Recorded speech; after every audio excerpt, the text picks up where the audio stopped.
कोई न जाने पीर पर आई। श्रवण बचपन से अपने माता पिता का भक्त था। पिता बाबू की सरकारी नौकरी करते थे, माँ गृहिणी थी।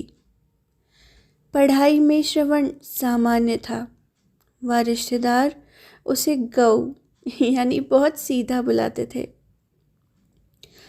उसने बहुत मेहनत की और 12वीं के बाद उसे सरकारी कॉलेज में डॉक्टरी का दाखिला मिल गया।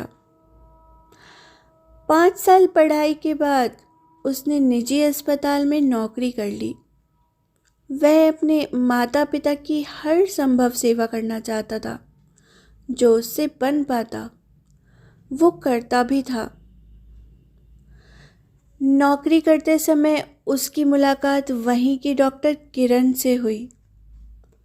दोनों में नज़दीकियां बढ़ने लगी और कुछ समय बाद दोनों ने शादी कर ली। श्रवण किरण और माता पिता के साथ रहने लगा, पर कुछ ही दिनों में परिस्थितियों ने नया मोड़ ले लिया। आए दिन सास बहू में शीत युद्ध हो जाता था। कभी सास गलत तो कभी बहू।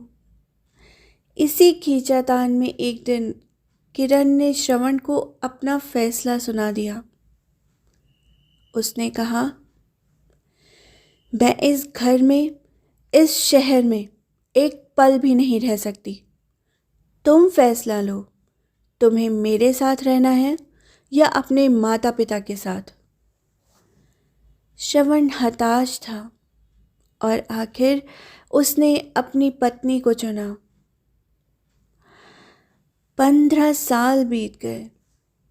श्रवण के 2 बच्चे, एक बेटा और एक बेटी हो चुके थे।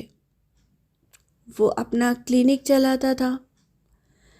गृहस्थी में वो अब डूब चुका था और उसके चेहरे पर खामोशी साफ देखने को मिलती थी। वो पत्नी और बच्चों के साथ समृद्ध जीवन जी रहा था, पर अंदर कुछ खोखलापन सा पनप रहा था। माता पिता का श्रवण कुमार डॉक्टर श्रवण ही रह गया था।